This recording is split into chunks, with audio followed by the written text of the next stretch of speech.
Hey guys, welcome to the Wild Bit Show. I'm Meghna, And I'm Upamanyu. and we've got a great show planned for you. Obviously, we'll be covering our headline topic, which is Sing Like a Whale, how whale songs have, have saved humpbacks from extinction. We're also going to be covering some stories on Dugong. I will let Oops explain a bit about that. And then we have some updates and other things. Right. And I think this is also that unintentional sea related episode where we are talking about missing dugongs from Thailand's shores. And in addition, or in conjunction with that, there is a huge dugong conservation center that has been built in Thanjavur in India. Meghna will be talking about that bit. And then we are also talking about a seaweed bloom, where it could potentially warn of a regime shift. And as Meghna said, we have certain other interesting updates and new species related things as well.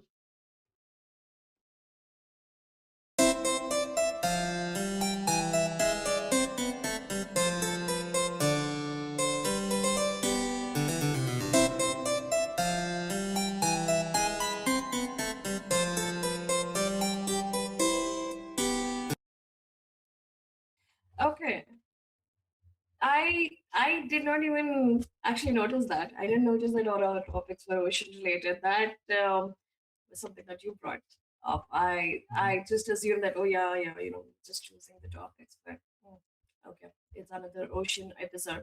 I think sometimes we have only land episodes and sometimes we have only ocean episodes. Mm, mm, Okay, getting back to our headline topic. It's an article by Nat Geo, and it says these unearthly whale songs helped save humpbacks from extinction. Humpback whales experienced a remarkable recovery from near extinction, largely attributed to the public's fascination with their complex songs. In 1979, National Geographic released a record of these songs alongside an article detailing Roger Payne's research, sparking widespread awareness and conservation efforts.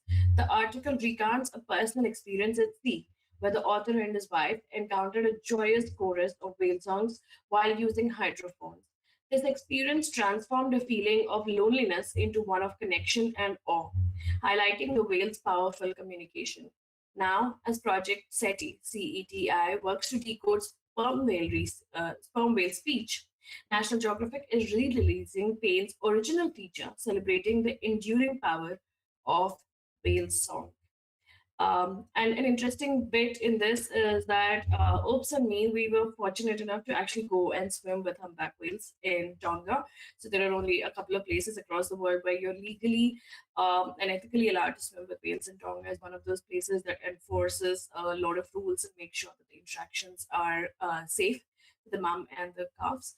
Um, and we actually were able to listen to those whale songs when you put your head down in the water when you were snorkeling, mm. and you could just feel it in your body. It was just amazing.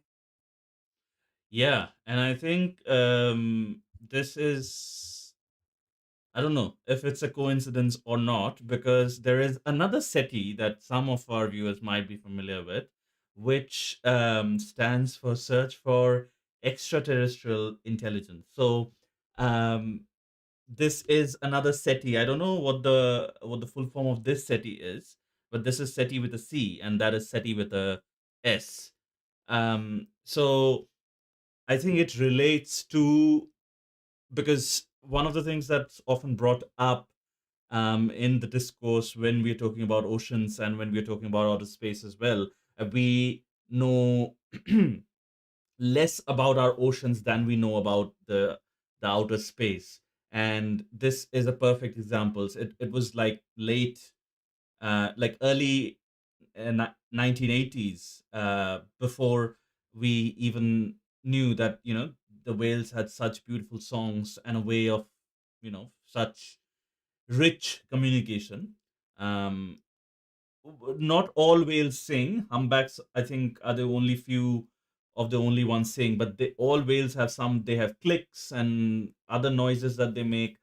Every whale has a different kind of speech. Now, what I was more interested in during when we were planning the script as well was uh, like, what is that thing about those whale songs that inspired such coordinated, because one of the things that is very wrong and very lacking in the human civilization is that we are not coordinated. We can't coordinate our actions b- regarding anything.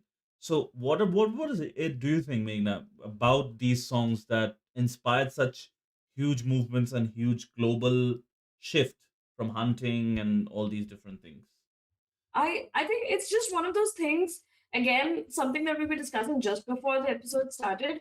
It's awareness. It's awareness of knowing that this animal is capable of something like this. So before that, whales were probably just looked at something that you could whale and get oil out of, or blubber out of, or anything else out of. So it was looked as a commodity. It was looked as an enemy. So when probably sailors used to sail and they saw these big animals, they thought of them as beasts, and they used to harpoon them, they used to drive them down back to the land, or they used to cut them down and consume them. But they never were looked at as a species that was meant to be saved, that was meant to be left alone, that was meant to be, praised and accepted.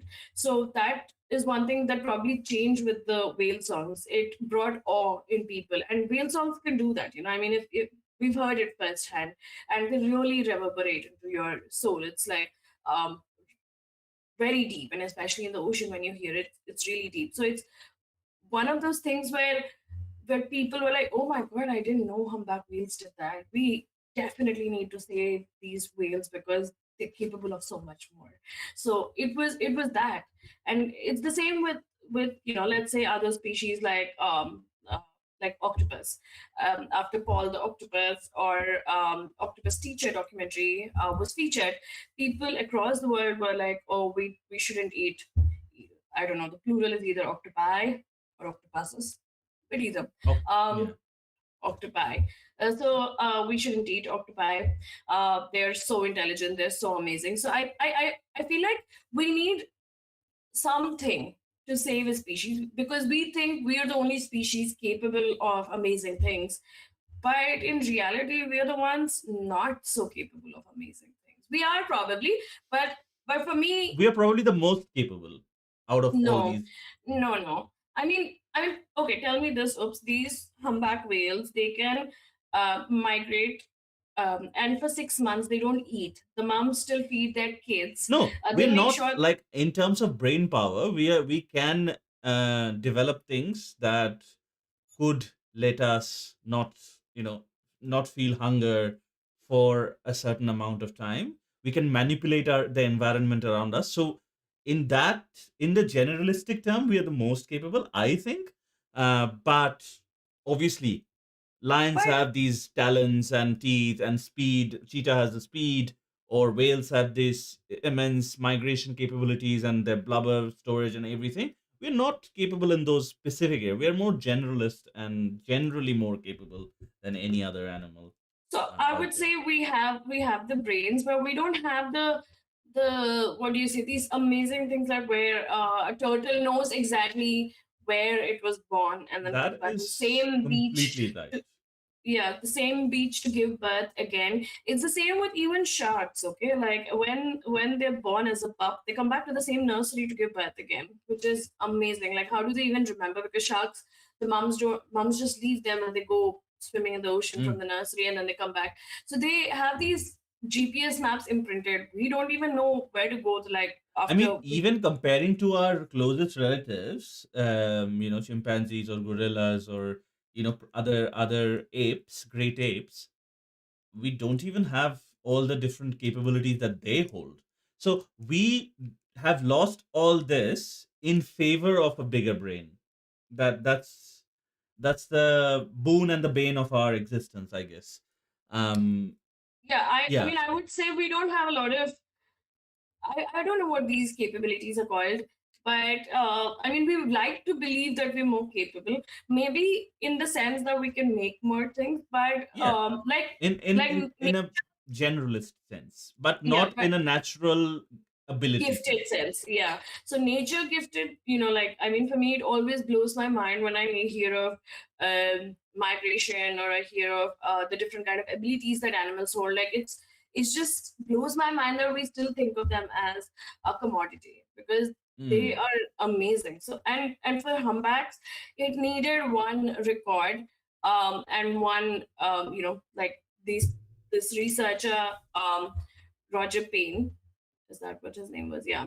It needed yeah.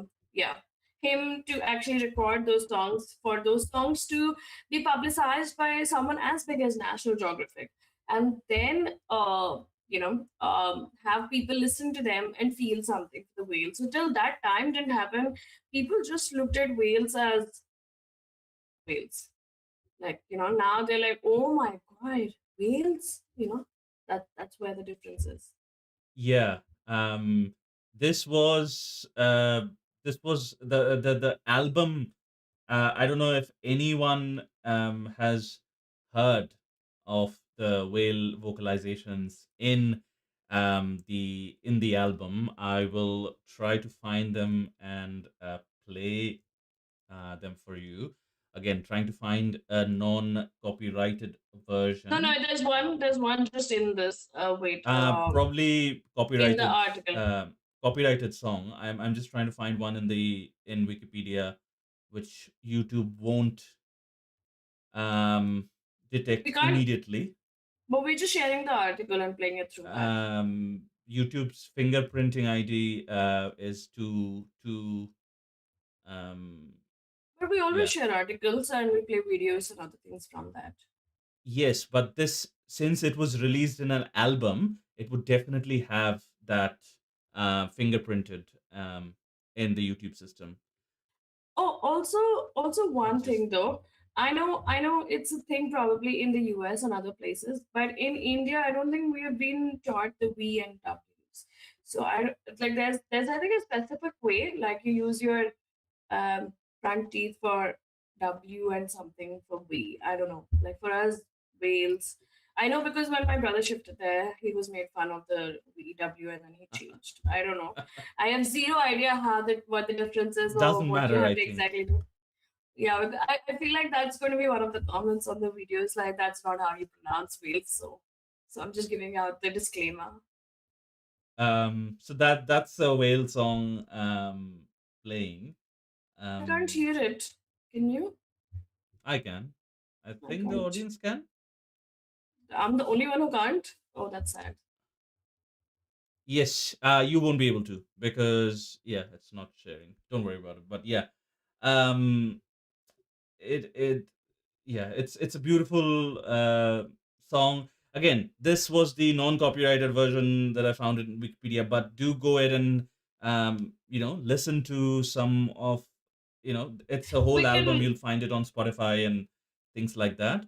Um, we can share in our pinned comment or in in a our pinned comment, we'll description. share a link, like a Spotify link or something like that, No, to the Nat Geo article as well. to the Nat That Geo has, article as yeah, well. that has, I think, Um, a but 10 it minutes. would be a good, if anyone needs, uh, uh, a melody, some kind of melody to fall asleep or anything like that.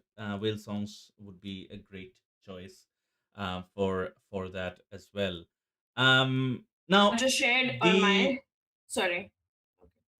I yeah was just the going to the say that, yeah. other thing I was wondering is that, like you said, what inspired people there, and probably that was it. But I fear, and the fear is like, already I think we have realized that with other animals and the examples you gave as well, that unfortunately this is not replicable. I would have loved if this was replicable to other species or other key species that need saving. This sort of a thing, this mass coordination worldwide, that too, like it wasn't one country that coordinated, it was like everyone. um Yeah, before I answer that question, I'm just sharing my screen so that people can see that the video is there embedded in this what would you say, in this article, the Nature Hmm. article. It is a premium article, but it has, I think, a 10 minutes um recording. I haven't played it yet, so I'm not sure, but it does have the recording. Um, the one thing I think, oops, is that a lot of things comes down to PR. It comes down to PR, and it Hmm. comes down to how you advertise a species.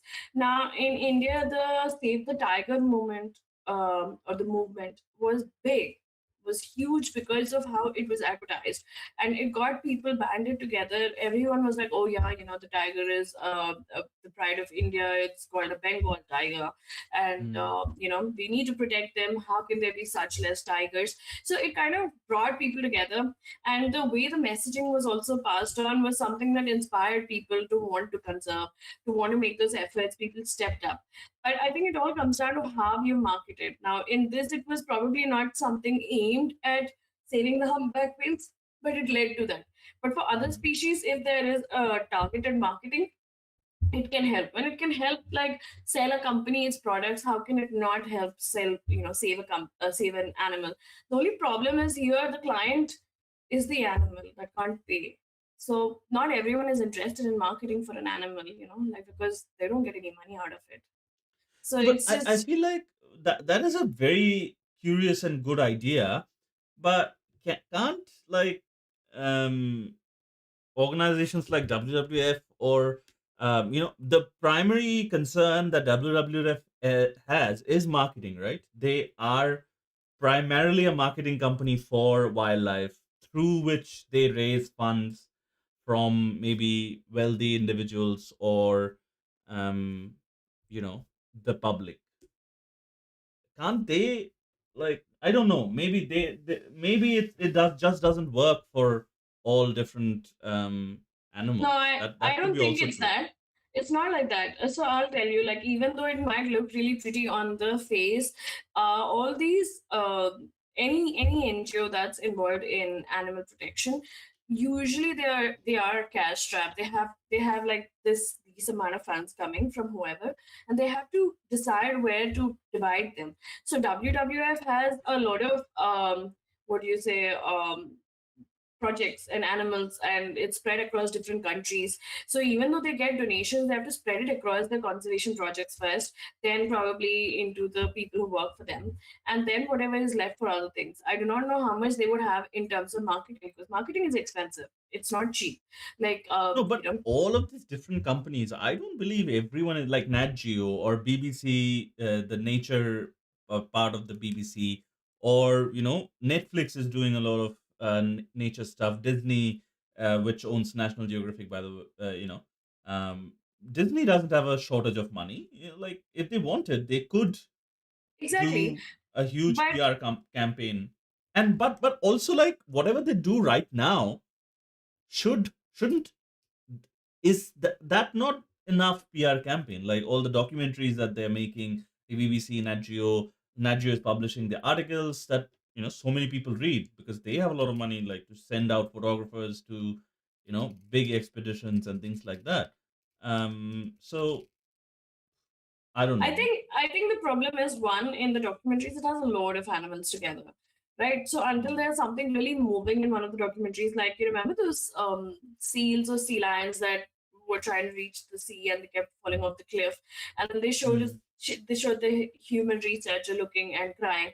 Now that caused a lot of impact, but also secondly, like, you have to focus on one species. So like the octopus teacher really hit chords because it was just on one thing, like, just so when a But documentary not focuses this on. level of impact. That's my problem with it. Like, not this level of impact where literally every country barring a handful vowed to protect these species, and that's some sometimes resulted in a huge comeback of the species. that's true, my true, that's but my concern. sometimes I think sometimes you have to be at the right time at the right place, kind of thing. So if you heard in India, there was this there, it used to happen similarly with whale sharks in Gujarat. So they used to harpoon them, they used to tire them out, they used to bring the whale sharks back to land, they used to chop them up, and they used to get what, like, for a they used to get paid really, really measly amounts, but still they would bring the whale sharks back. It was only when this was filmed and then it was shown on global platforms by Mike Pandey. Did the public started seeing what was happening with these whale sharks, and then his documentary literally propagated the people to fight for whale sharks, and then the government made it illegal, and now whale sharks are supported by the Science One Appendix. That is where I think you have to be at the right time at the right place. Your documentary needs to move people so that the people band together. So you can make I think something, but I think it's a different thing. That the reason we cannot replicate that, I think because the society we live in is very capitalistic, we have to follow the money. And I feel like the reason we cannot replicate this is because when whale hunting was disbanded, we had already discovered multiple different we like one of the great use of whale blubber and oil that was generated from the blubber is to light up street lamps and lamps at home. It had a very high smoking point, so it burned for a very, very long time.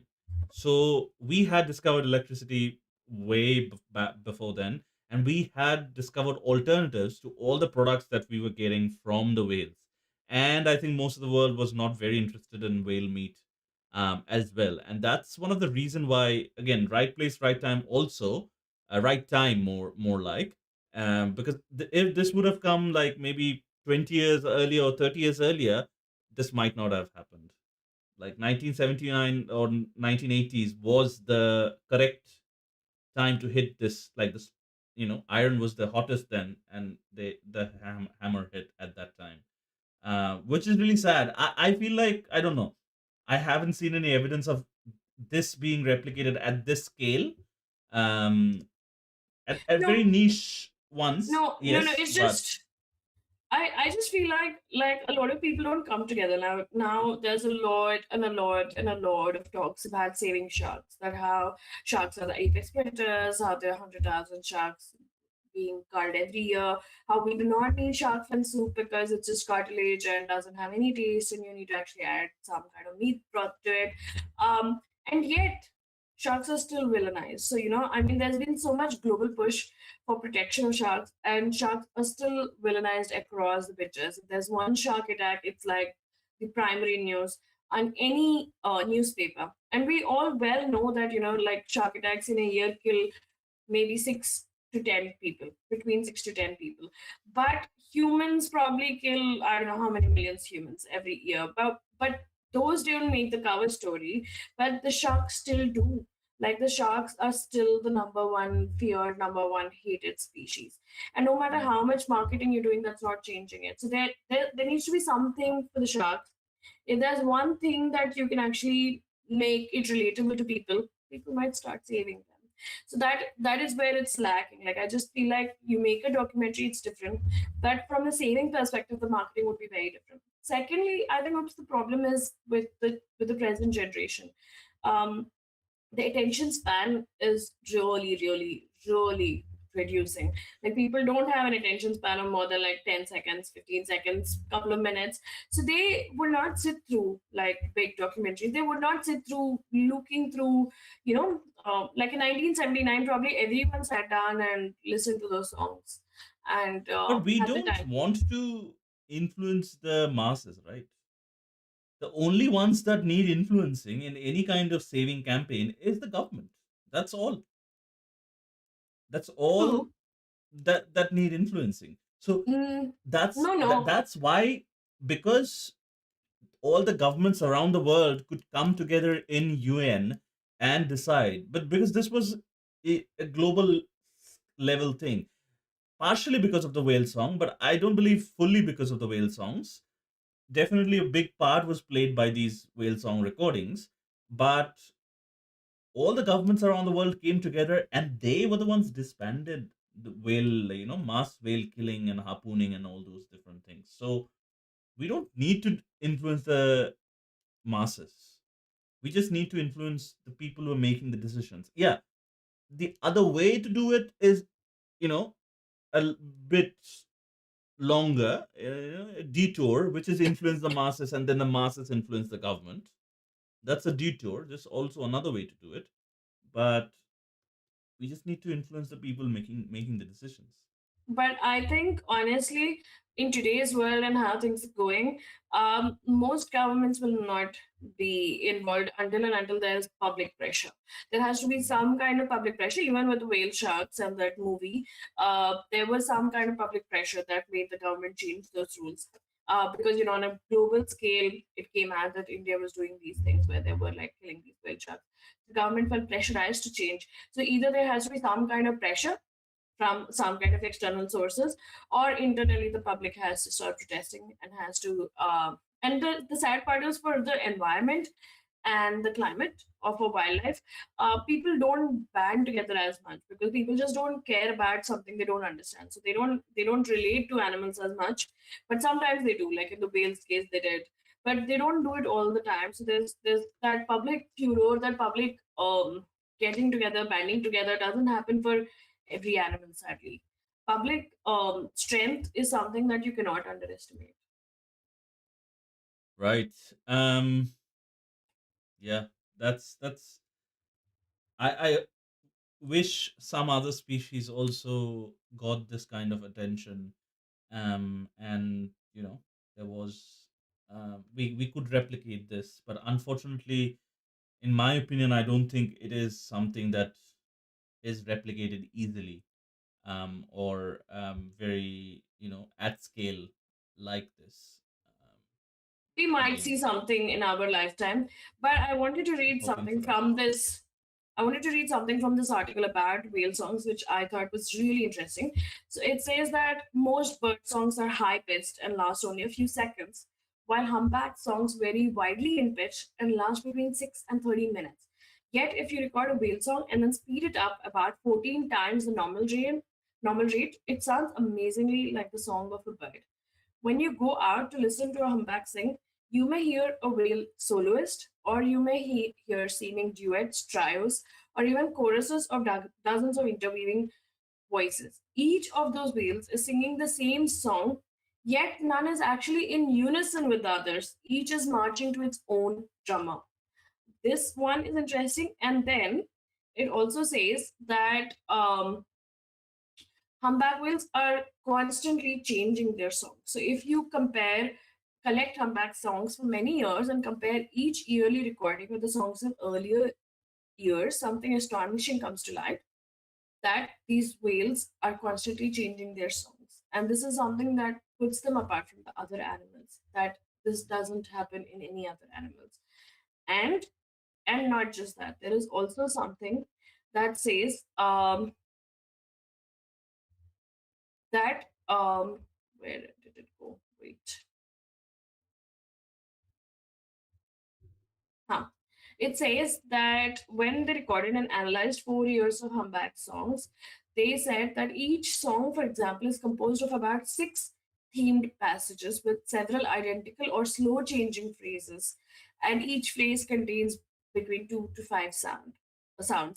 Um, so they are saying that, like, even though whale populations in different places have different songs, but the laws for composing the songs are same in both places, which means that these whales probably inherit these set of laws, that it has to be like a six theme passage, it has to go slow here, rise here, Mm, um, which is crazy if you think that, like, that they're constantly changing songs, that different whale pods have different songs. The fact that they have a set, like, that they follow, like, how when we have to write a poem, we have a way of writing it, so they have a way of singing it. mm, that's very interesting. Just shows the mental bandwidth is more developed and in depth than we think or want to think, I guess. Um, Yeah, Yeah. I mean, imagine having like a season song and then changing it to next season and then again changing it. And the fact that I mean, we even do though that all the whales, time. Like, not as much as humans, they can't. But yeah, obviously, that is still very, very interesting. but imagine they don't really need any equipment. They don't need like I mean, five different. we can also beatbox and use our mouth to do a lot of things that they probably can't. Our vocal range is so much But wider than any other animal. I feel like even if we do, if we let's say if we have a waterproof underwater dome and someone sings in that, it will still not reverberate through your soul like a whale song does. Like the frequency and the depth of that song is different. And you and me know Well, that, we've heard mm, that. like, I don't know. That's, I think, there are, classical musical pieces that will just, you know yeah, transcend your soul, as one can say. No, but you have to test both of them underwater and see how you feel about it. No, Like, no, I mean, we are land animals. We are not underwater animals, right? We are yeah, land but animals. I'm just talking about how, because you know how sound travels underwater, and it really travels through you. So, like that is why when a whale, and especially I've heard from like divers who have been diving at some spot, and then they have a whale go by really close, and the whale is singing. Like they say that their entire rib cage kind of is like shaking with Yeah, the definitely. sound. I mean, whales are much bigger and they will produce a more guttural sound. We can't produce that level of sound, like that level of loudness, not the range of sounds we can produce, but the loudness. We can't produce that loud of a sound. That definitely is true. Without a microphone, that is. That's why we invented microphones, I guess. But yeah, no, it's still very, interesting and very, it does do something to your soul, listening to that song as well. Yeah, cool. um Yeah, and guys, like I think definitely go listen to weird songs and read up about it because it's fascinating how they change and interact their songs. And just listen to it once because I think you need to feel it. You really need to feel it. mm, it is a very surreal experience, for sure. Speaking of things that are worth saving but cannot be saved, probably, um, is the dugongs from Thailand. This is a story from The Guardian, which is titled "Looking for Miracle: Why Have So Many Dugongs Gone Missing from Thailand's Shores?" Thailand's Andaman coast once held a significant dugong population, but numbers have drastically declined. Local photographer Thirasak, I can't pronounce the last name, Saksritawi, nicknamed Pop, has spent the last 15 months monitoring the remaining dugongs in Tangken Bay, including a well known individual named Miracle.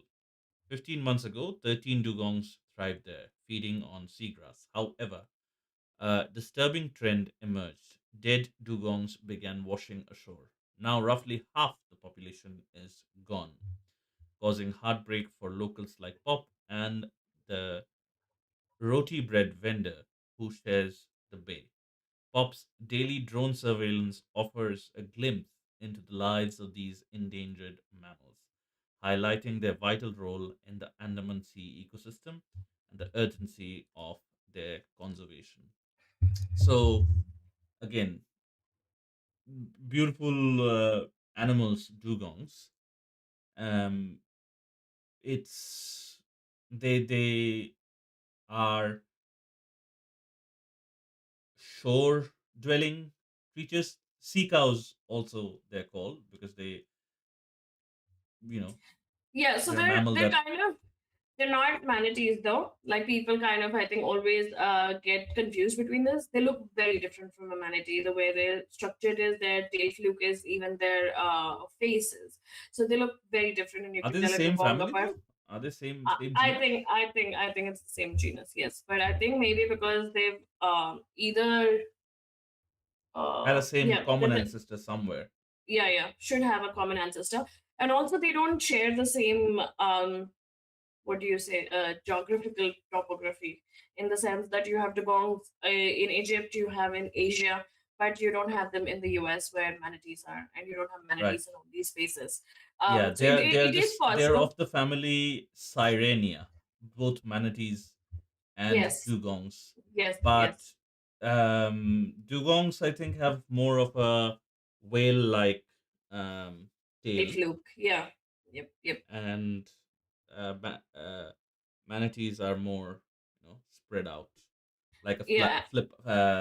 Yeah, like a flapper. And also, I think when you see a manatee, it's more rounded. Like, you can see the face and you can see the body, and that's why I think they call them like potatoes.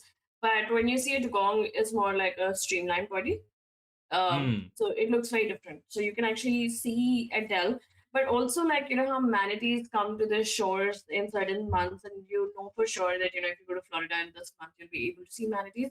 That doesn't Hmm. happen with dugongs. So there are certain places that they do frequent, but you cannot be completely sure about where they would be or if they keep coming back. Like in India, in Neil Island, Andaman, there are some three resident dugongs uh, that are around that area. But when you go diving, sometimes if you go diving for 15 days, 20 days, that you might be lucky to spot one. So they're around there, but you don't see them as much. So dugongs are harder to spot. Yeah, and this article, I think, also has a small 15-minute documentary on the dugongs, the last dugongs of that of the Andaman coast of Thailand, Tangken Bay, and the photographer Thirasak Pop, who is documenting these um, these last dugongs there. Um, the biologists there are also trying to ascertain the death, the reason for the deaths. The current consensus is that one of the major causes is starvation, which is just terrible. Um, contaminated waters, and that is basically, I think, contaminating their food supply, and in turn leading to starvation and malnourishment. The contamination also is one of the contaminants is diesel, like oil spilled from um, a local boat. So again, this will show a dead dugong. So just a quick warning, but this is the images that I was talking about. So biologists here are examining the dead dugong, taking measurements and things like that, taking measurements of the tail fluke, and here is Pop um, taking a sample of that contaminated water. Um, so this is really one of the more sadder stories. And And I think this is where always comes down to. So like, even when I've spoken to other Dugong researchers, they have always spoken about how the seagrass is very important for them. So if there mm, is no seagrass, they will not be able to function. So they're slow herbivorous creatures, and they're really gentle. And even though, like, it's quite amazing, even though dugongs and manatees are related, like they're like cousins, they have more similarities to an elephant than to any other yeah. marine mammal. Yeah.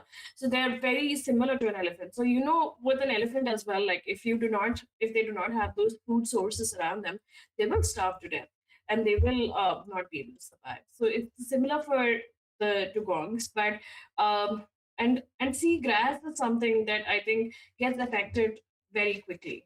So that is Mm, why it's very important for the seagrass to be there, and then for the dugongs to survive on the seagrass. right. How we yeah. I mean, I kind of knew that, but how we pick and choose, right? For our cows on land, we have cleared up forests. We have moved heaven and earth to make grass for them. Um, wish we could have done the same for seagrass, but since we don't require these cows in en masse, that's why the sea cows are less relevant and less important to us. Yeah, I think they're only relevant when it comes to naming them sea cows. Like it's not about protecting them. And I think if these cows I were mean, we don't also go particularly out of our way to protect the the cows, the land cows, the OG oh cows, but we we do spend a do lot of money, I to mean make sure protecting that they are disease free and all those different things. I mean, protecting in the sense that obviously they cost a lot of money and they Yeah, are a lot of money.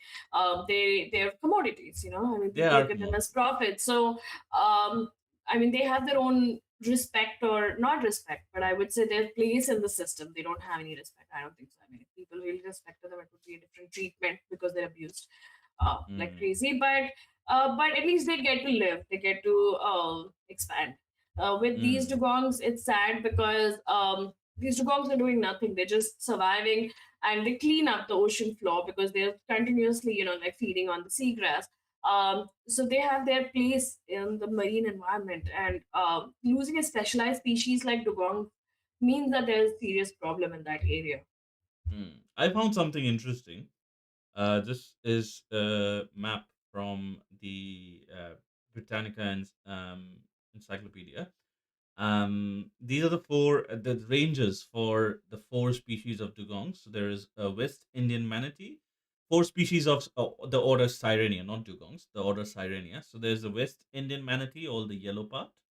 There's the Amazonian manatee. I think they primarily thrive within freshwater river Freshwater, systems. yeah, yeah. So here is the in South America. There's the African manatee, which is the west coast of Africa, and then there's Dugong, which is Australia, India, Thailand, and all the different Pacific islands, Indonesia, Thailand, and so on and so forth. Now, interestingly, you see how Africa sort of divides the um, Yeah, the manatees manatees and the dugongs, and the yeah. dugongs. So, which is very interesting because these creatures, started off as land things, before they went into the water. Now they can't come back to land, but they started off as land things, and I would imagine their common ancestors were living, when the South America was, slotted here and they were not separated. They were living around somewhere in Africa, and as these, the islands, Maybe the the land, yeah, when the Africa land got maybe came up. separated. Yeah. um a part of the population went this side of Africa and a part of the population went this side of Africa. Again, n- not sure, but I think could have been how it happened. It Generally, how evolution happens as well, right? Yeah, probably why they're more closely related to elephants than they're related to manatees because Wow, that is okay. That just adds to my yeah. Yeah, that's so interesting. Yes, that could be the case. yeah, so if they Um, started off as a or if it was the opposite, it's like once the land came up and dugongs started coming on land and then they became elephants. no, no, We no, don't know. no. Definitely, they started from land, and when the land started filling up, they went to the ocean. Mammals in the ocean is are all descended from things on land. That But is for sure. wasn't it all water and then like the land formed after No, no, the no. earth kind of cooled Mammals on down? land. I'm saying mammals in water, not the fish. Okay, Everything not the started fish. in Okay, okay. water, The mammals. then they Okay. came to land, and then they went back to water. So you're saying the whales as well? Yeah, Oh wow. And started then off in they land. Like not the whales. Whales didn't start off in land, but But they're their common mammals. ancestor. Okay, yeah, okay. But I think with dugongs, the difference between dugongs and manatees is also that manatees can stay in fresh water as well, but Mm, dugongs are strictly marine animals. So if you right. see the map that Up showed, Mm, dugongs only survive in the ocean, which is why you cannot really spot them as much as you can spot them in other places, like how you can spot manatees because they come to those to Palm Springs and to those freshwater systems or to the shallow systems. That's not the same case with the dugongs. mm, mm. But beautiful, beautiful species, both of them, of the order Sirenia. Sirenia. Siren, yeah. Um, yeah, anyone gets an opportunity to, visit any of these places. Most of these places will have some kind of tourism related to either dugongs or manatees. So yeah, do check them out. They are fascinating. And I think, again, hoping that the Thailand, the coastal dugongs in this particular bay and the Andaman coast seems bleak. They have already reduced to less than 6 or 7, I think, individuals. So I don't know if there is any policy changes or anything there that can affect, but I don't think it will be fast enough to help out the current population. Um, It all depends on if somehow the contamination can be controlled, and then there's some way for the seagrass to grow back or to be stable. Because I think seagrass in that one area right now has died, but there's seagrass across in different places in Thailand that mm, are okay. So maybe there's a way to reverse the contamination, reverse the seagrass death, and that might help the dugong population at least be stable. Um, yeah, Also, looking I for a think miracle. That is. yes, yes, and I think we can maybe try and contact Pop and see if he Mm, would want to come on our show and tell us about his fascinating research on the dugongs and documentary and the research and the yeah. yeah, and what is the current situation now and what can be done to improve Mm, the situation. Yeah. yeah. Um, it's a fragile ecosystem. There's a quote saying we never imagined that we are going to lose such vast areas of seagrass, and once the seagrass is gone, because the primary cause, there's fortunately there's no hunting or other pressures. This is the singular pressure, but yeah, if we lose them, lose the food source, then yeah, even for humans, it's impossible to survive if we lose this food source. So, hoping for the best for these particular dugong population. Um, Sad to say, very unlikely, but yeah, we can probably try and contact Pop to see if he comes to share more of his story. We have another article on similar lines about dugongs, which Meghna will talk about. Maybe we can move to that. Yes. Um, this is basically a positive story as opposed to the other story.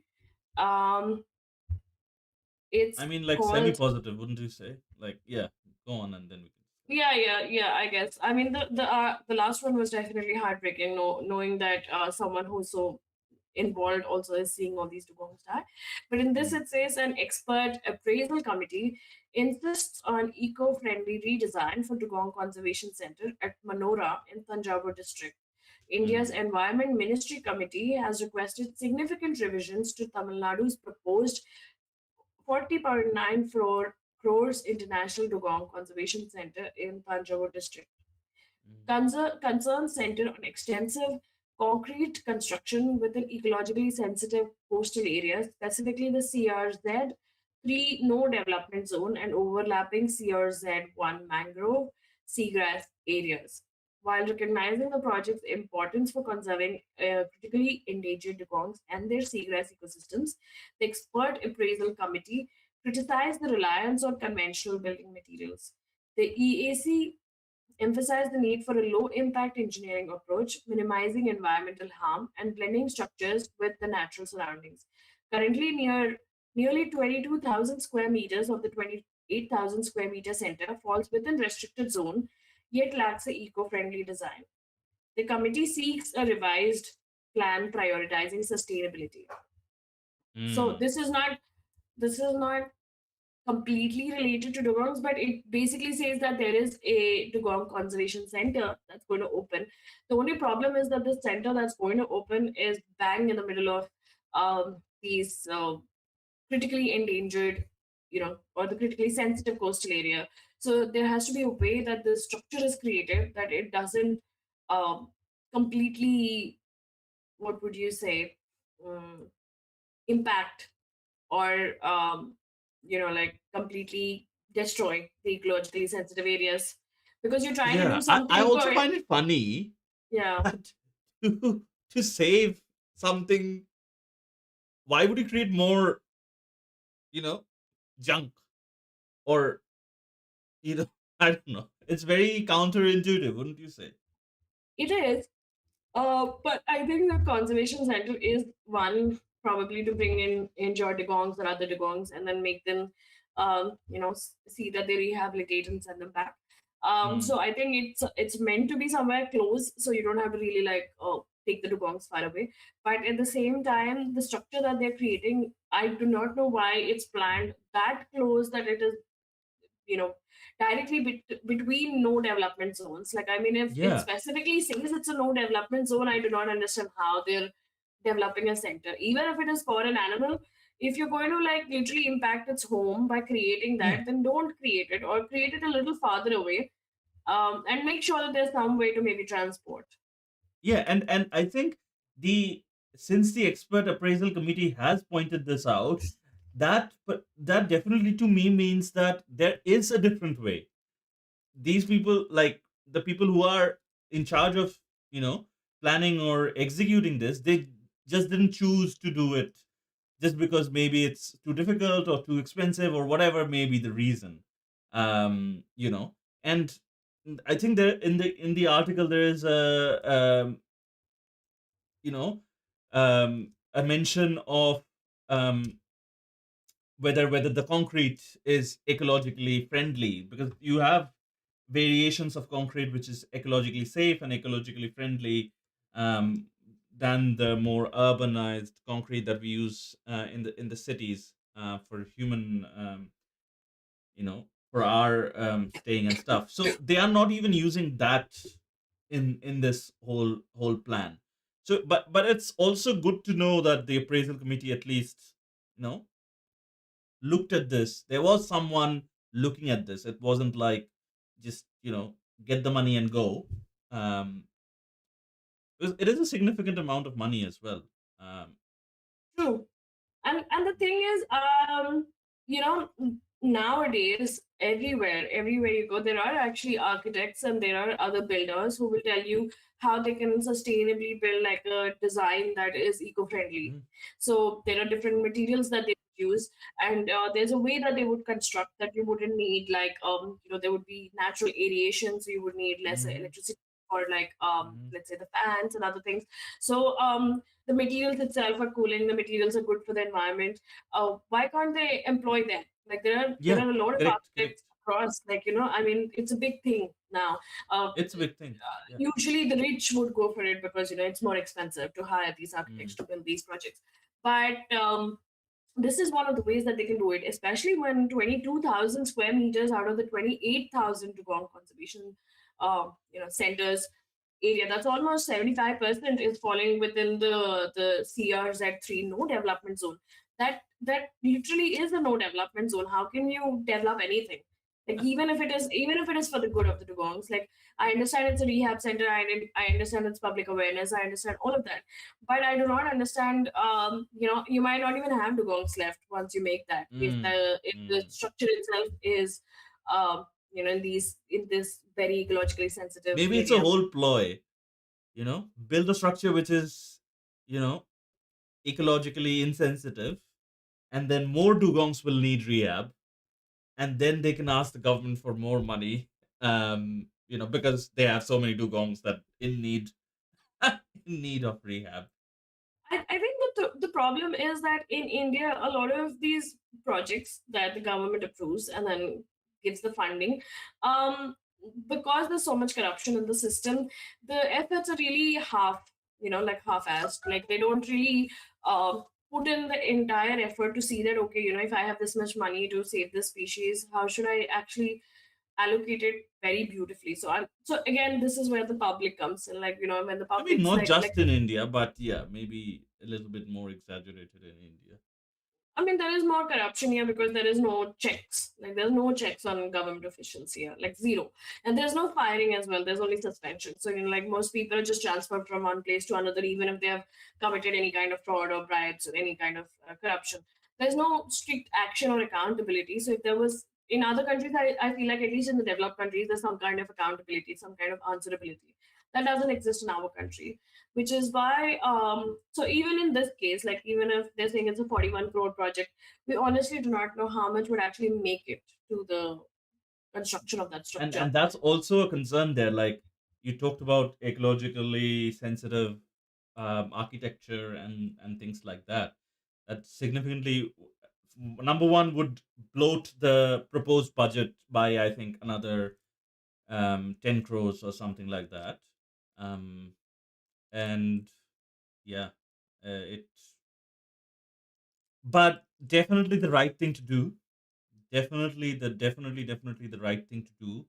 And you know, Yeah, at and this least we can rest assured that you know e- uh, I don't know how much percentage I would ascribe to the chances of this going ahead without listening to the appraisal committee, but I think I just feel better hearing and knowing that there are people looking over the actions of these other group of people, and there is some level of accountability there, yeah, and however small it might be. I really hope that the appraisal committee's recommendations are something that are kind of etched in stone. Like they have to follow it, and it's not just a recommendation. Like that we recommend you should not do this, and then the people are like, Mm, okay, great, but I'm going to do this. But it should be more of a if the expert committee has said do not do this here, mm, that they actually don't do it. So I mean, this pristine area actually involves mangroves, mudflats, and seagrass. Like the actual seagrass that dugongs are thriving on. So they need to make sure that this entire project area does not impact the dugongs severely because you're trying to protect them. So if you're trying to protect them, at least do it in a way that they are not endangered more than they already are because they are yeah. critically endangered. That I mean, it feels like stupid to even say that like even that needs saying. Like why does it still need saying? But unfortunately, the reality is such that an obvious thing needs explicit you know saying Yeah, out and and pointing out.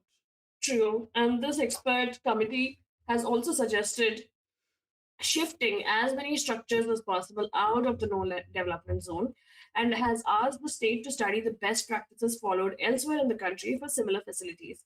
So I think this is great because I think this is the same thing that we were saying that whatever can be shifted as far away should be shifted Mm, only something that is very, very critical, like let's say if it's a rehab center or if it's something critical to the dugong to be brought in, then that should stay closer. But everything else can be far away, like the public awareness center. Everything else can be far away. So they need to see how it goes. So apparently, this proposal is expected to be reconsidered by this. After the state submits a revised plan, mm. and it will address the committee's concerns. So let's see what happens here. And as usual, we'll keep you updated on any kind of developments that would happen in this case. Right, right. Um, Speaking of the sea, again, as we said, an industrial sea-based episode.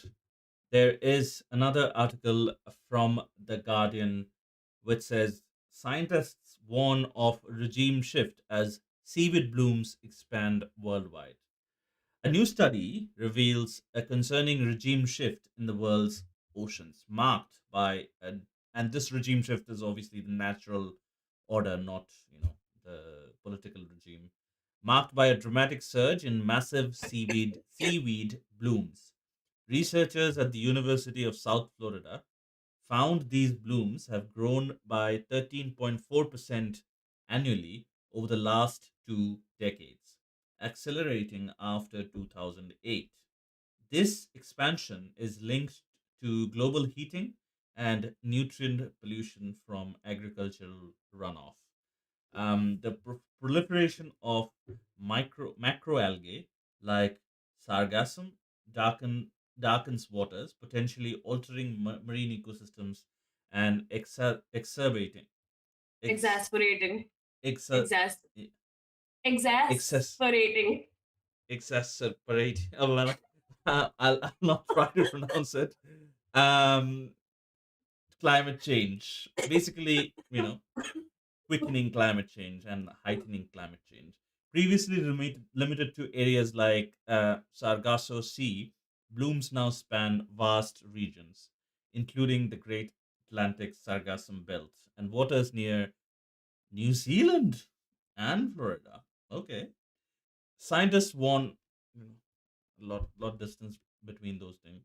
Scientists warn this shift from a microalgae poor to a macroalgae rich ocean has significant ecological and climatic implications. Wow, that was a very information dense and information filled summary. Um, lot of things to tackle here. I just want to share an image though. Just the scale of this seaweed bloom. See this nice resort on the background, but then you have this. Oh my god, this is like belt. I think it's called I don't know if peach. it's called belt. But I think the thing is with this is that seaweed is very important. Now again, seaweed is very important. Kelp is very important because they're like homes for a lot of animals. They're like food for a lot of animals. There's food Mm-hmm. for us as well. Like a lot of seaweed Mm, is sushi. You mm-hmm. know, so everywhere across the world, I mean, when you eat sushi, that seaweed that it's wrapped in comes from the sea. So all like I mean, it the is fish food for. inside also comes from the sea. True, true, but there is vegan and vegetarian sushi as That's well. not sushi. That's not That sushi. is sushi. Change is the only constant. Oops, and you have to embrace it. And you haven't had like an asparagus tempura sushi, but it is amazing. Obviously, I'm not a sushi. I'm not a meat eater, so I do not know. But I would think like fried asparagus is more tempting than raw fish for at least in my head. Yeah. But yeah, but anyway, like seaweed is important to the animals Mm, that consume it and to us as well. But with the I think with the changing climate, the way seaweed is blooming because it is a macroalgae. So like there are lakes and other still bodies that we see algae expanding on. I think it's the same that's happening with seaweed that the weather change is causing the seaweed to bloom because there are mm. certain conditions I think that make seaweed bloom. Yeah, maybe the warmer temperatures definitely is a factor. Um, you know, Great Atlantic, the Sargassum Belt um is the most I don't know most prominent seaweed bloom. This is actually visible from the space. The bloom there on the Sargassum Belt. Um, yeah, it's crazy. But then also Chatham Islands and coasts around New Zealand um, is experiencing the same thing. So it is quite like I think nature operates within these intricate balances. Not very intricate, but still to a certain extent intricate balances.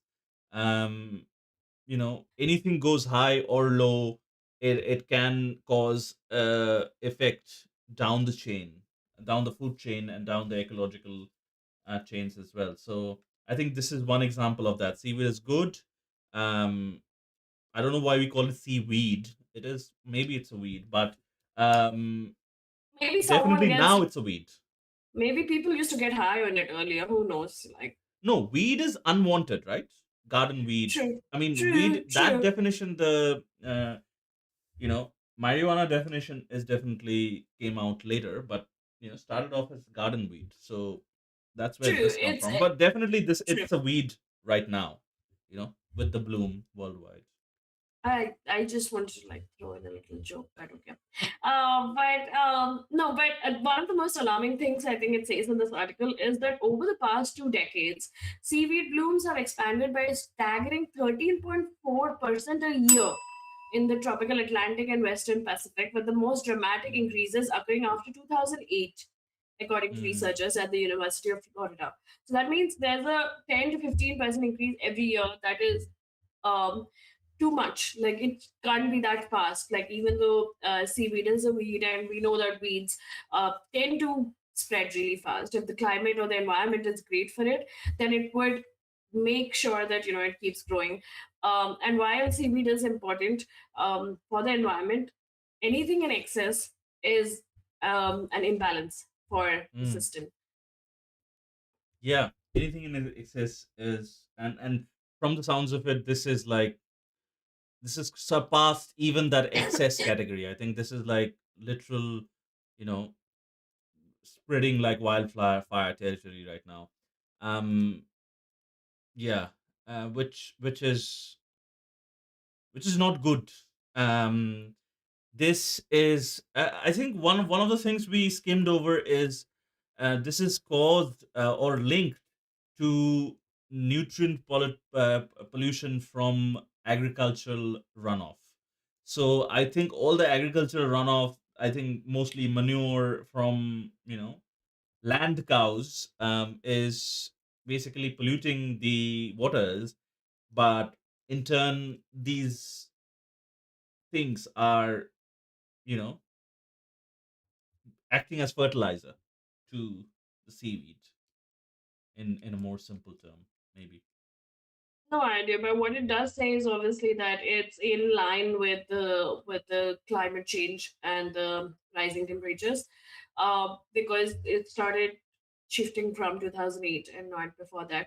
But what they're also saying is that because the weed would be really thick on the surface, it would be really darker. The waters would get darker underneath, which would lead to a climate breakdown because every animal that thrives under the ocean thrives at a certain height, or what would you say, sorry, depth. So if it gets darker, they would start to believe that it's deeper than it actually is, and that might change the behavior of a lot of animals. Some might start coming up, and others might not be able to survive because they would not get the same amount of sunlight or oxygen or other things that they're supposed to derive. So this could lead to a lot of shift in the ecological balance of that water ecosystem wherever these algae are growing. Yeah. um it is, I don't know. This like, how one thing, and like global heating, nutrient pollution aside, this thing is vastly up. Well, I don't know, Meghna, if this is capturing carbon. I don't know. Maybe it's capturing more carbon than other things, or seaweed. I don't know if it's a good thing, net good or net bad. But I also want to understand like how it's affecting the marine ecosystems. Like, I don't know if it says in the article, but it would be interesting to know. Because in my head, obviously, because I don't have the exact knowledge there, I can't relate the two things. How it's affecting the marine ecosystem. Um, I mean, it is yeah. obviously, if it is darker waters, it makes a lot of difference. Like you remember Mm. how when if you go to Fiordland, there's this place in New Zealand called Fiordland National Park, and it's one of the really rainy places. So they have these fjords where there's like seawater, and then there's like a whole layer of rainwater on top of it because it rains so much there. So the rainwater is accumulating on the seawater. So if you go diving in that area, because the rainwater forms a layer over the seawater, it kind of mimics a darker, deeper state for the underwater Mm. wildlife. So, but that's been happening for like maybe like thousands, millions of years. So you can actually see certain coral species and certain marine species that should be there way below the surface, like way under in the darker Mm. areas, but they're there at the shallower spaces because they believe that they're at a darker place. So they thrive with just Right. that much sunlight. So with this seaweed also, I think that's the same problem that's happening. So there are certain species that need more light to survive, like a lot of coral species and the fish that depend on it. But there are certain coral species or certain other species that thrive much deeper. So this might cause that imbalance where they would have to probably come up and these would disappear. So that is a climate breakdown. That's interesting. Yeah, that's definitely very very interesting to think that way. I didn't think about it that way. But yeah, it's very interesting. Very interesting to say the least. Very interesting to say the least. Okay. I How hope it's affecting I hope the I didn't environment. exasperate the effects. I can't pronounce that word. Still, I can't. I've been trying to pronounce that word. Exacerbate. No, exasperate. Exacerbate. Okay. Um. It's no. Okay. Um. Okay. We That's can. fine. We can do that after, like after the Yeah. show. But Yeah. I just wanted to pull his leg for a bit. No, that's But okay. yeah, but yeah. Anything that's not in line and something that's growing at this staggering rate, it would have its own effect. I do not know if it is a carbon sink. If it is that, then there's something like there's something positive out of it as well. But like any place where algae grows without any kind of check, we have seen that it causes more harm than good. Usually with algae, Mm. and any kind of weed. Like usually they say that when it's unless it's something that belongs in that area and is supposed to thrive that way, if it's something that's going bonkers because of something that's in the climate, then it's not good. Yeah. Usually it's not good. Yeah, you're right. Um. Yeah. So I think that's all we had to say about that topic. I think we can you can probably do one of the updates now, Meghna. Yeah, I'll do one of the updates, and this is something that we've actually covered um, earlier. Um, We have tracked it for because we I think did another update as well. We have tracked for a you know fairly long amount of time. Yeah. Yeah. So this is about the Canada Aquarium. Do you remember the aquarium that had like 30 captive beluga whales, where the aquarium had shut down and it was seeking government approval to sell its beluga whales to China. So it's Hmm. the update on that. So it says that Canada Aquarium that threatened to kill its whales wants to sell them to US. So Marine Land, a closed Canadian amusement park near Niagara Falls, is seeking government approval to sell 30 captive beluga whales to the United States after a proposal to export them to China was rejected. The park, facing potential bankruptcy, previously threatened to euthanize the whales due to dwindling resources. Since 2019, 20 animals, including 19 belugas, have died at Marineland, sparking ongoing controversy.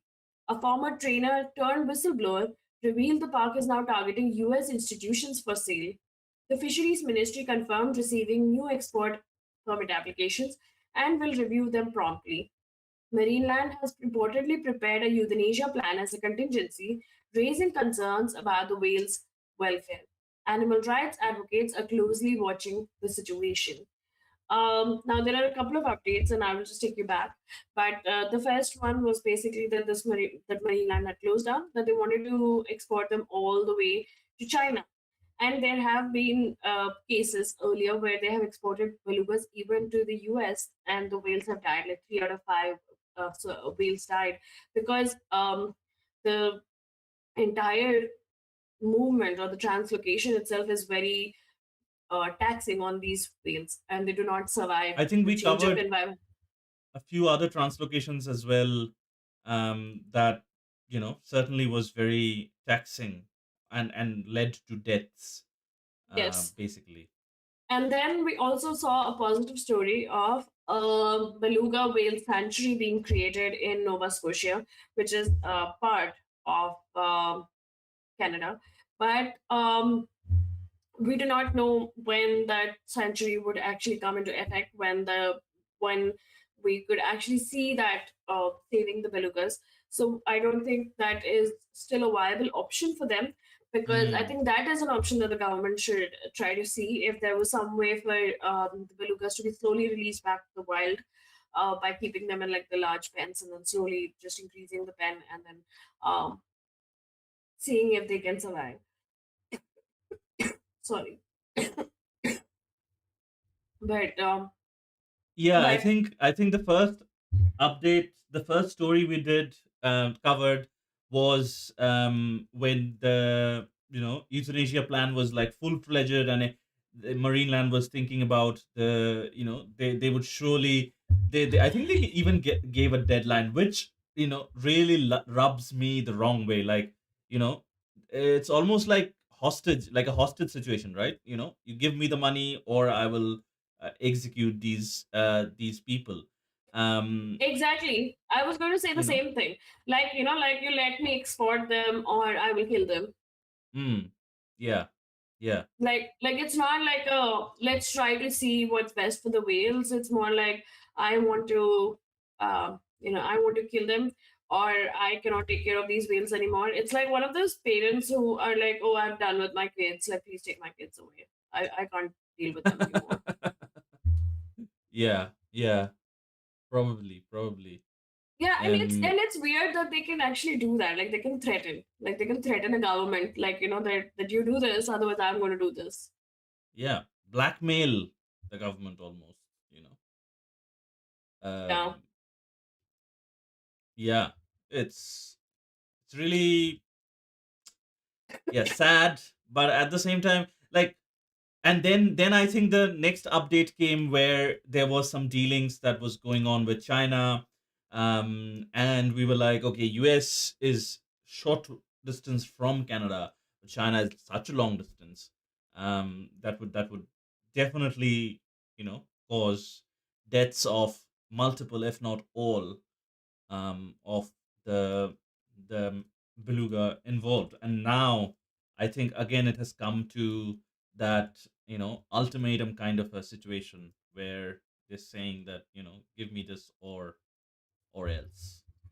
yeah, and I think the sad part about this entire story is I don't even know how so many captive whales were allowed or given permission in the first place. So this is like the uh, oh no, sorry, I had to change my 1 second. Give me a second. Hmm. Mm-mm-mm. I had actually put it on another tab. I just wanted to remind people of the pool that Mm. um, That the held those belugas. yeah that hold those belugas even now.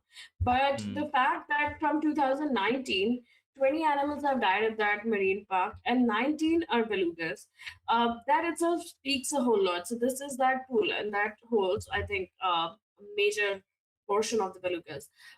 It's Mm. not a big pool. I mean, if you compare it to the ocean, it's a small pool. I mean, they're Right. surviving in it, and we do not know how they're fed, how they're looked after anymore, because the park is citing funding issues. And this is my major problem with anything that's like made for human entertainment, because it comes at the cost of the animals. Like the animals have to suffer. It's not the natural environment, it's not the way they have to behave naturally. And in this case, they're just a spawn now. They just want to be like thrown from one place to another instead of trying to see if there's something that can be done that's better. And Mm. marine land doesn't care. I mean, if it's lost 19 belugas in last 5 6 years, it probably doesn't care about losing the rest 30 as well.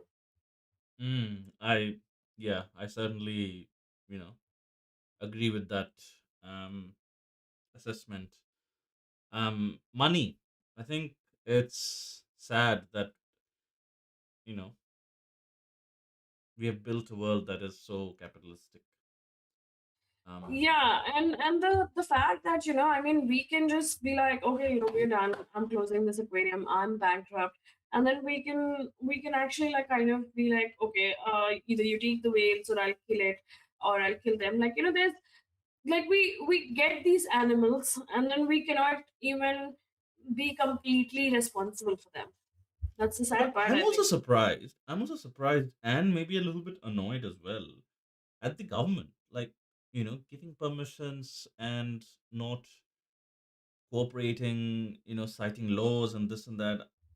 I feel like it's lazy and irresponsible in the part of the government as well.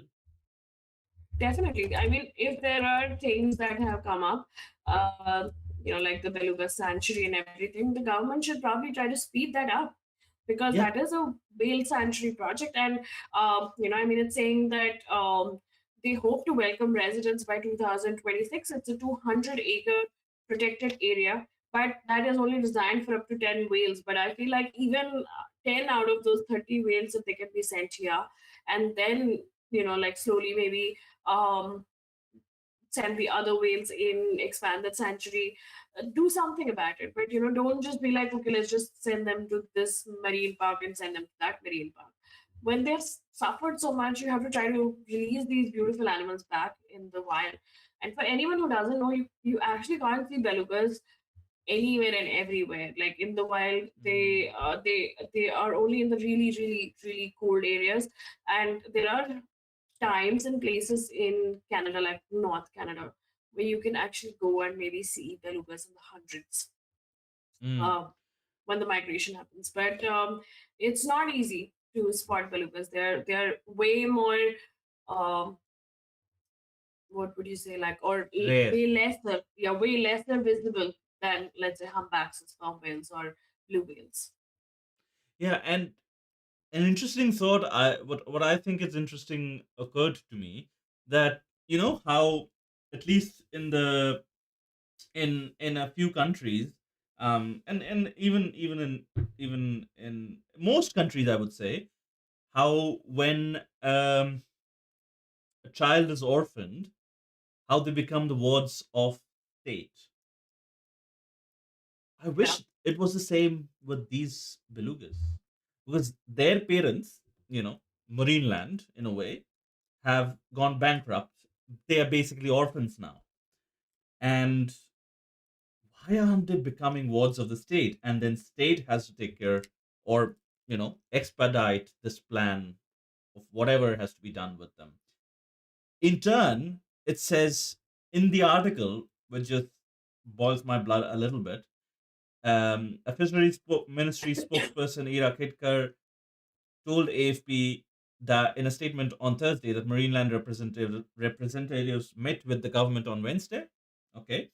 The minister, Joanne Thompson, was presented with the new export permit application.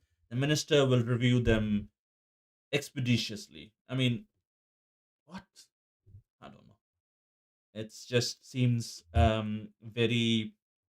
yeah, and I don't understand also that they have a sanctuary.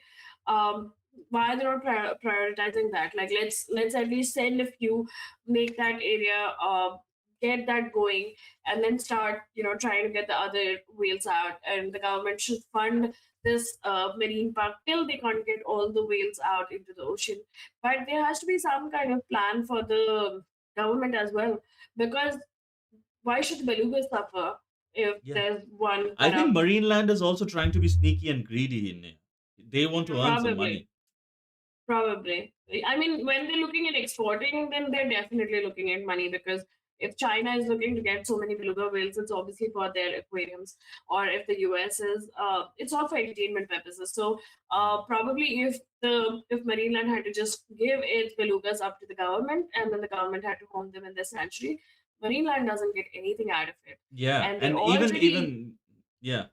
yeah, they're already bankrupt, so they want to make a few, little money out of it. They don't want to yeah, just give it off for free. yeah. That's, I think, also what's, there's an undercurrent of that, and I think that is the main motivator or driver of this whole thing, because they're looking at, but that the same thing will happen if they euthanize them, right? I think the euthanization is a bluff, and they are actually trying to milk out some money out of the situation and using these belugas as, hostages, basically. Um, I think the and thing here is, oops, that they are going to try to hold on euthanization as much as they can, right? So that is going to be their last resort when they do not have any more money to feed these belugas, and they come to a conclusion that they're not going to get any money. So when the belugas become a burden, right now the belugas are still a commodity for them that no, can bring in but some money. is the thinking like, if we don't get any money, we just kill them, not even Yeah. give them up for sanctuaries? Like, I don't know. No, but I think, oops, it's like, till they are sent to a sanctuary, you have to feed them, and feeding whales, especially 30 whales, isn't cheap. You would need a lot of fish, a lot of you know caretakers for them. Mm, So that is something that investment of money is still going in, right, every day, even though they're waiting for a great US proposal to be approved, or a China proposal to be approved, but their money is still going in, even though they're bankrupt. It's not like the government is taking care of the dolphin, mm, the beluga whales for now. So when mm. when the government is not doing it and it's going out of their pocket, they will go for euthanization if they don't see money coming in through any. True, true. That is how it works. That's how we work. Like, if we don't see the profit motive, I mean, those belugas were brought in for a profit motive. They were brought in so that people they could make money out of people seeing them. So now when it's Mm, not serving that purpose, then the belugas don't mean anything to them. true, true, true, true. Um, Again, we'll keep an eye on the story, as Yep. and when it develops. I think And we are we very know invested in the story by now as well. we're very Uh, invested, and you can definitely expect that we will have updates for you.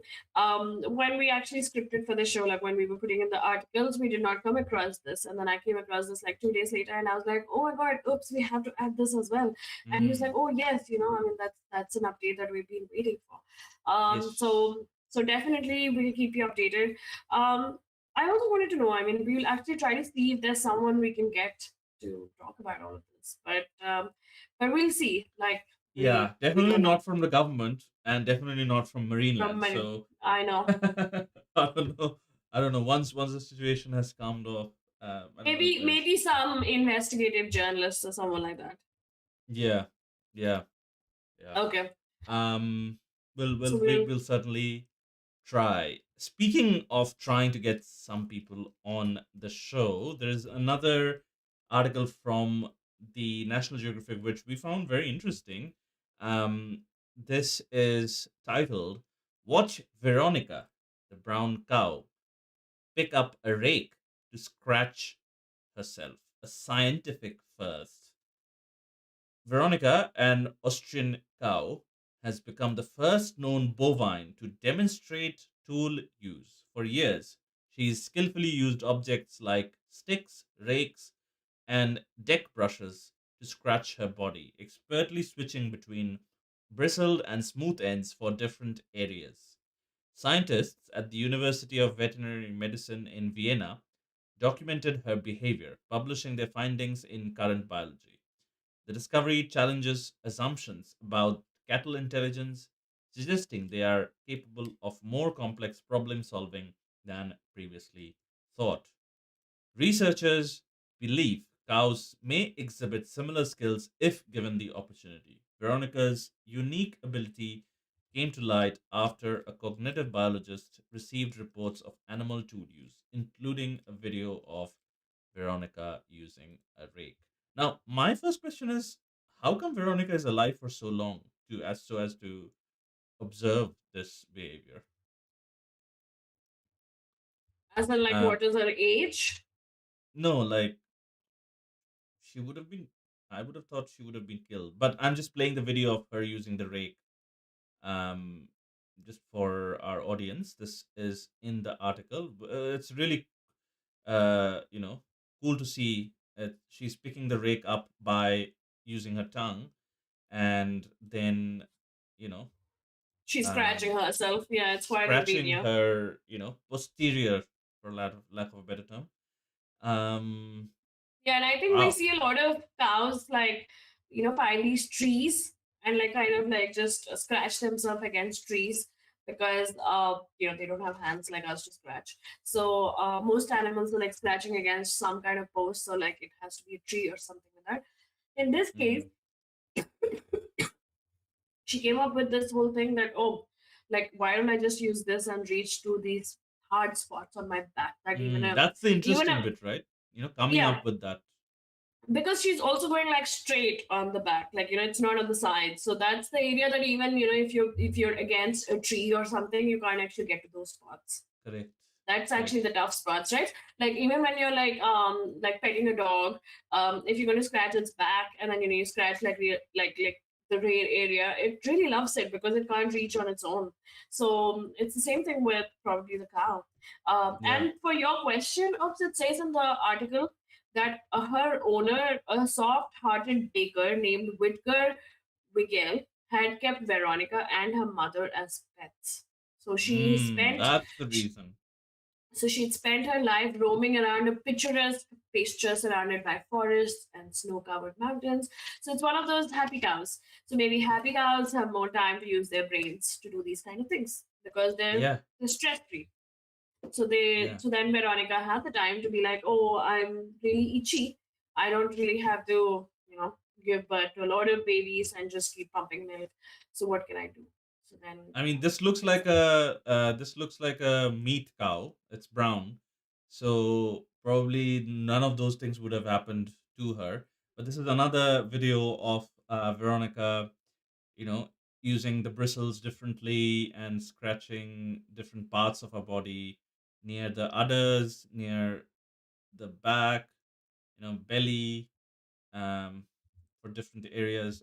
Oh, she's using the stick end of it as well to scratch her udders. Okay, that's interesting.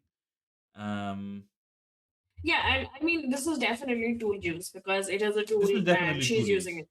Yeah, and she's She's using using it. it. She's manipulating it. She's scratching a tail or near her bum hole or something like that. Um, so yeah, it's very interesting. We have gotten in touch with the scientist who has actually published the paper. And good on Veronica. Like she gets to live, and that's probably why we could observe these behaviors, because most cows will never have this freedom to do whatever they choose to do. She's tagged. I can see the tags on her ears, but she is kept as a pet by the owner, who's a baker. Did you say? Yeah, Baker. I So think nothing to do with cows. Yeah. I think that the problem here is, oops, that we actually don't want to associate any animals that we eat with intelligence because Hmm. it makes it harder for us to eat them. Like not for everyone, but probably for a majority or minority of the population, like how we spoke about the A octopus. percentage of the When population. Yeah. a percentage, yeah. So like when the octopus teacher came out, or Paul the octopus, who could tell which football team was going to win, it actually created some, it stirred some people to think about animals as animals, like as the octopus as a intelligent animal. And even now, a lot of people are like, oh, I wouldn't eat an octopus because it's so intelligent. So some people actually base off their eating capabilities with the intelligence of an animal, and they feel like, okay, this animal is more superior, so this shouldn't be eaten. So some animal that's dumber maybe can be eaten because we are not really affecting it so much. But that's the sad part. So you remember how when I was in New Zealand, I made that documentary on pigs, and that is when I Mm, actually realized how intelligent they were. So you could train a pig to sit, you could train a pig to stand, you could train it exactly like you would train a dog, and it followed all your commands, and you could it literally was a dog, but it was a pet pig. So we just don't want to associate that idea that pigs are also that intelligent or cows are also that intelligent. We just want, whatever we have as pets to be that intelligent and nothing else to be at that level because we're eating them. mm, mm. True, true. Um, that might be a cause for some people's change of dietary patterns, but um, yeah, unlikely we are doing off with cows anytime soon. So more discoveries like this would need more cows to be out in the open and freely roaming around and doing their thing and live out their natural lifespan, right? To be able to, you know, make Yeah. such I more mean, I such. feel like I feel like maybe if with the changing food patterns that's happening across the world, because there's so much hue and cry over climate change and global warming, and in general against abuse of animals, probably there might be more cows that might be able to live a happy life, especially because Mm, we do we do know the effects. And if there's like global change in diet, then definitely we'd see more happy stories. And I also feel like, a lot of these animals, like domesticated animals, we don't view them as pets, so we don't have that same bonding. We don't allow them to have that same bonding with us. So they don't socialize the same way dogs and cats do because they've never given the opportunity to. So maybe if that opportunity is given, it would be different because with the pigs, I saw that, like with the kuni pigs, like people keep mm, them as pets, they're in the homes, they follow them around and they are exactly like a dog. In fact, like for me, if I have the space, I would get a pig because they're between a dog and a cat. So they love the love, but they also want their alone time. mm, So they're just perfectly in between. mm. Just like I think like most of us humans are, like you want Very both dirty things. though. No, they're very clean animals. On the opposite, like they only roll themselves in mud to keep themselves cool, but they would never pee or poop where they clean themselves, like where they roll themselves in the mud. They're very particular about where they go to release, to um Let's put defecate. it this way: eater, consumer of dirty things that we consider But dirty, we consider it dirty because that's what we want to think about. Like when they roll in the mud, they only do that like because they don't human have poop and pores. things like that. Their own No, they poop, don't. human poop. Yeah, they do. They don't. No, that's only when they're desperate. Like That's generally, historically the one of the greatest reasons pigs have been reared by humans because they cleaned up urban squares and environments. It was a cheap source of protein, so it pigs grew very fast. There's a beautiful book about this whole thing. I think the um, you know but I rise and think fall of bovine as sorry pigs as a protein source. So they're a very easy protein source for us humans. So multiple litters, they give lots of babies, and their growth to maturity is very quick. So in a year you can raise multiple um, pig litters. Um, they clean up the city. They eat a lot of garbage, including human poop. So that has been a very strong reason for raising them historically. I'm talking since the Bronze Age, Iron Age, Middle Age. All these different ages, like 3,000, 4,000, 5,000 years. Since then, we have been raising one of the first animals that we raised as a I, protein source. I I honestly feel it's just a difference between seeing a pig do that and a dog do that. It is social conditioning. I have with my own eyes, when I was transporting dogs, seen that one dog's vomited and another dog's tried to eat it and actually Mm. eaten it successfully, and I had to like grab the dog No, and be but they like, won't no, do it en masse, on what? like en masse, like at scale, because Otherwise, because dogs are older than pigs, like dogs, domesticated dogs are older No, than no. pigs. If they did it en masse, like at scale, then we wouldn't have needed pigs to clean up our cities. No, so the thing there's obviously a difference now. Obviously, dogs can scavenge, and it is a different way that they would hunt. But I'm saying that when it comes to a dearth of having something, then dogs would also go for the same thing that pigs would go for, that cows would go for. But In not a at the city, scale that pigs would go for. That's what I'm saying. Not at the scale that pigs would go for. no, Maybe at it a is just smaller scale.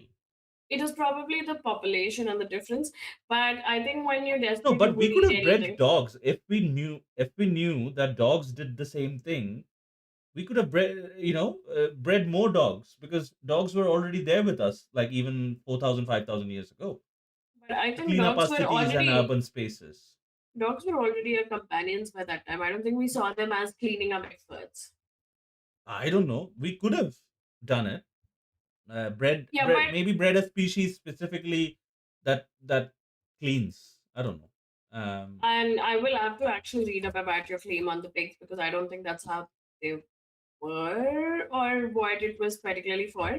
But I'm just saying that all these animals that are commodities are extremely intelligent animals. It's just that they're not given the chance to exhibit that. Yeah, but on the other hand, I would say that thanks to these animals, we have reached the place that we are in now, in terms of society, in terms of they were a backbone of us developing into um, this this kind of society This kind that of we currently enjoy and society, live in, this kind of society that's just like battling depression and climate change and environment and corruption and with poverty all its and positives and negatives.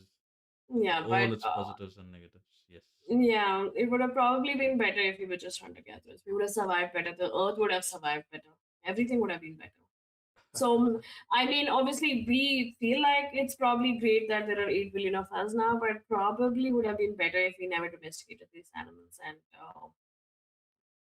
I would say it would have been better if we just stayed and stick to our basic principles. Hmm. Hmm. Could be. Could be. Cool. What do you want to talk about next?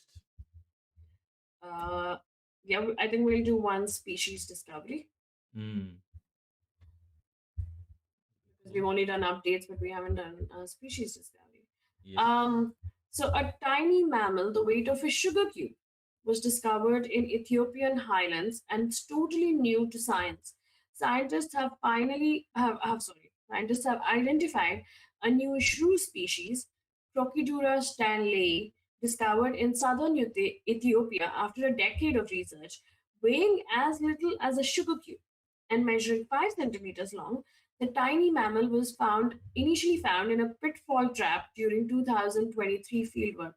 Genetic and morphological analysis confirmed it as a distinct species, matching a similar shrew caught in 2015 by the late William Bill Stanley, an evolutionary biologist.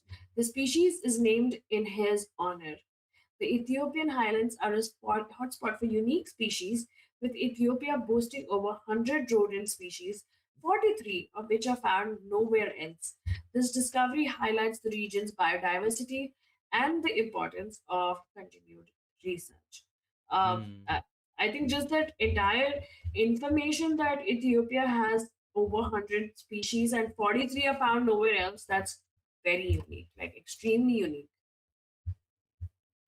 Yeah, that's very very new for me as well. Did not know how that that is what it was. But very interesting, and again, as we highlight all the time, that you know these um discoveries are very important, so as to plan better for these particular species, for their habitats also, and you know the overall conservation of the ecosystems. Yeah, I think I'm just gonna share. This is the shrew, Hmm. um, and then if we scroll down, this is actually how the shrew looks in like a small pot. Mm. It's a tiny, tiny shrew. Yeah. So these are the ones that are found in the Ethiopian highlands. And it's great to see that there are new species being discovered every week. This is one of the segments that we really, really love to bring to you guys, because this is something that even we love to know, because you Mm. see all this sad and depressing news that this animal is going extinct and this is critically endangered, and the earth is burning. So it's nice to know that there are new species that are being discovered. They probably exist, and they have existed, but it's nice to know that there are more and more species that we're discovering, and more species worth saving. And the limit of our knowledge as well, like, constantly learning about new things, constantly learning about new species, so on and so forth. um Another story that have been we have been following for a minute, is this story that comes from the Hindu, which is titled MOU signed for real time AI elephant alert system to mitigate human wildlife conflict in Kerala. Kerala's forest department is piloting an AI powered elephant intrusion alert system with Tata Motors to reduce human elephant conflict. Mission Real Time Monitoring, a state government initiative, aims to utilize technology for wildlife conflict mitigation. The system employs AI cameras and video analytics to detect elephant movement, generating real time alerts via LoRaWAN connectivity, crucial for areas with poor cellular service. An MOU was signed formalizing the partnership, focusing on early detection and coordination responses by field staff. The project includes custom camera poles with power systems designed for easy relocation based on conflict patterns. Successful implementation could significantly improve safety in the forest fringe areas. Um, Very cool. We have been following this, and good to know more and more AI is being used in this space. Very, very cool. Yeah, I think the other place that it's been used in India is also to kind of warn the trains of approaching Mm, elephants. So this is the forest fringe area, but the other one is the wildlife tracking over the elephant tracks, over the mm, railway tracks, because a lot of elephants get hit by running trains. Um, so yeah, so like how Oop said earlier as well, this is one of the ways that AI can really, really help. mm. One of the more good ways. Yeah. And the great So part is that they're like actually pairing up with Tata Motors. It's a private company. It's a well-established company, and so like the quality will not be affected. Like it will be of great quality. mm, yeah, cool. What do you want to cover next? Next, I Next, think I'm just going to do one small update, right? which is 2025 was the third warmest year on record, research shows. So 2025 ranked as the third warmest year globally, according to the World Meteorological Organization (WMO), following 2024 and 2023. The year's average surface temperature was 1.44 degrees Celsius or 2.59 degrees Fahrenheit above pre industrial levels. Despite a cooling La Nina event, uh, 2025 continued a trend of the warmest years on record, with the last 11 years being the hottest since Mm, 1850. The WMO's calculation, based on 8 datasets, showed a margin of uncertainty of plus minus 0.13 degrees Celsius. Notably, oceans reached a heat record in 2025, absorbing approximately 23 zettajoules, 200 times global annual electricity production. The stored heat fueled sea level rise and extreme weather, despite air temperatures being somewhat tempered by La Nina. mm, So we do know that there are two events. The La Nina is a cooling event, and the El Nino is the heating event. So there was a cooling event, and despite that, it has been the warmest uh, year on record, and the Mm, fact that the ocean is absorbing 210 times what the annual electricity production is mind-boggling that it is absorbing that much heat. Um, mm, even though there are like cooling events, so this is um, surprising, astonishing, and disturbing. And there is one more thing, like heating or global warming doesn't mean it has to be warm everywhere.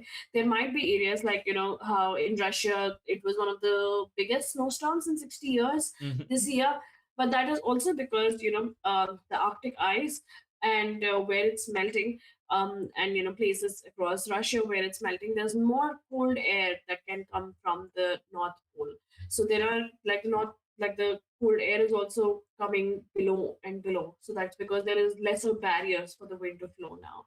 So that is why there are bigger snowstorms as well. It doesn't mean that global warming is not happening. It's actually an indicator that global warming is happening. mm. Yeah, yeah. Um, very cool. Um, What do you want to cover next, Oops? I think we can end on a positive story. This comes from Mongabe. Colombia poised for another drop in deforestation in 2025, data shows. Colombia experienced a 25% decline in deforestation during the first three quarters of 2025, losing an estimated 36,280 hectares compared to 48,500 hectares in 2024. Significant reductions occurred in Meta, Caqueta, and Guavre, historically impacted departments. Key drivers of deforestation, cattle ranching, agriculture, and coca cultivation remain challenges. The positive trend is attributed to strengthened collaboration with indigenous communities. Very good. Environmental zoning, ecotourism, and financial incentives for forest conservation. The Ministry of Environment highlights ecological restoration and sustainable production chains as crucial factors. Colombia holds approximately 60 million hectares of forest, over half its landmass, necessitating continued conservation efforts. Data for the final quarter is pending, but officials are optimistic.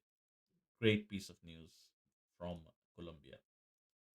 Yeah, I mean, where deforestation is increasing in other countries, especially like where we keep coming up with news in DRC and other parts of the world.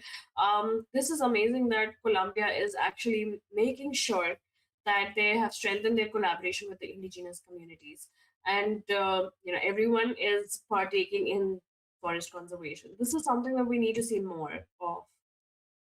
Right. Yeah, totally. Totally. Because we've come up with news like in Indonesia and I think other parts where the indigenous communities are not being taken into account when decisions are being made or when the forests are just being cut down for other plantations. So this is heartwarming to see that at least the communities are thriving and helping the the forest grow and is conserved and saved. Yeah. Yeah, totally. And what do you feel like?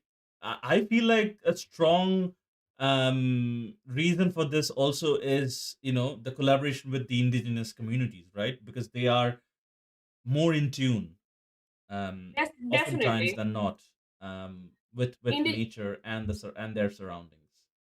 Yeah, indigenous communities, because they've been surviving in the forest and with the forest and within the forest, they're more in tune with the forest, and the forest is really sacred to them. So if we do not Mm, involve them in the decision making process, it's really unfair on them. And they're the ones mm. that are the And unfair on the gatekeepers. environment as well, right? Exactly. Yeah, but they're the gatekeepers. So if you involve them, then they would gatekeep. And the fact that Mm, Colombia, I mean, half its landmass is forest is amazing. Like I think they usually say that 33% of your landmass should be forest.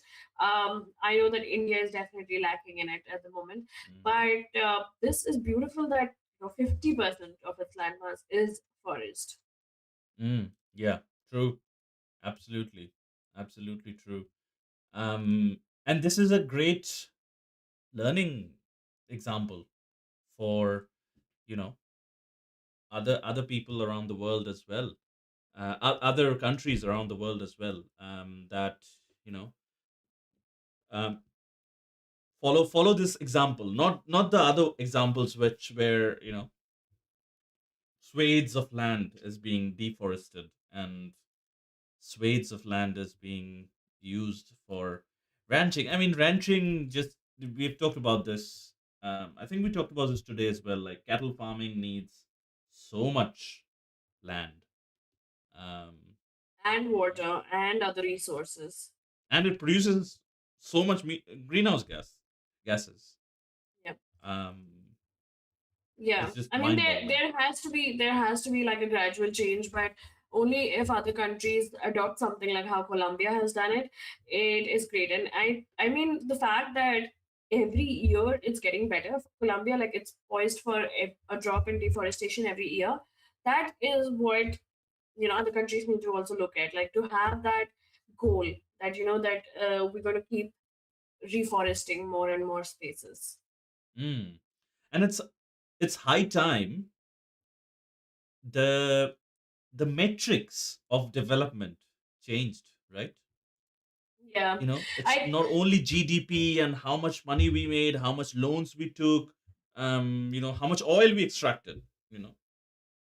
Yeah, I think everyone should probably have the Bhutan's way of happiness. Like Yeah. how they kind of measure their GDP and happiness. I think that should be how it is. And most of the countries that are happy or are safer are countries that have lesser people, more forest cover, better. They're not into this all of this deforestation and a mad rush for like what would you say, like a work routine and all of that. They are countries that, Exploitation of natural resources. Yeah. yes, so these countries, especially like the Nordic countries, and I think places like Bhutan, they do prioritize nature and environment first, and that leads to happiness in the people as well, because they're not looking at a lot of money or a lot of wealth. For them, the wealth is nature. Right. True. That is very correct. And I think, you know, defocus yourself. And if anyone, you know, policy making is listening to this episode, maybe we can form an alliance of, mega, which is make Earth great again, instead of all the, you know, um, bull Yeah, crap that is being sold in terms of, um, yeah, mega the sounds other good. MAGA movement. Yeah. Um, yeah, I know. I feel like this change. I hope this is a precursor to all the good things that are Yeah, going to follow. we just hope that other countries also follow suit, or at least are forced to follow suit. This is what is the need of the hour. Yeah, absolutely, 110%, 110%. It is. Yeah, and I think Cool. as we are drawing a close in today's episode, obviously it's time for my message and my question. Mine would be: have you ever heard a whale sing? Was it today that you actually heard it on our show, or have you experienced it elsewhere? What do you feel about whale songs? And are there any other animals that you love for their behavior or their sound or anything else? Like, we would love to hear about those in the comments. Yes, that's a beautiful message. And as always, please subscribe to our channel and follow us on all the different social media platforms we are on. We are on all the major social media platforms. We go live simultaneously on all the different platforms. So you, whichever platform you follow us on, you will be able to hear a version of, like, live stream for our shows. If you're listening to a recorded version of this podcast on the favorite platform, or on your favorite podcasting platform, consider leaving us a rating. It just helps boost the message to, a lot of different people, and share it with your friend who might not agree with this point of view or might agree with this point of view. It's just having a different narrative in your arsenal, and nothing more than that. We just hope to spread that awareness at the very least. But other than that, that's it for today, and we'll see you next Sunday. Same time, same channel. Have a good one, guys. Bye bye.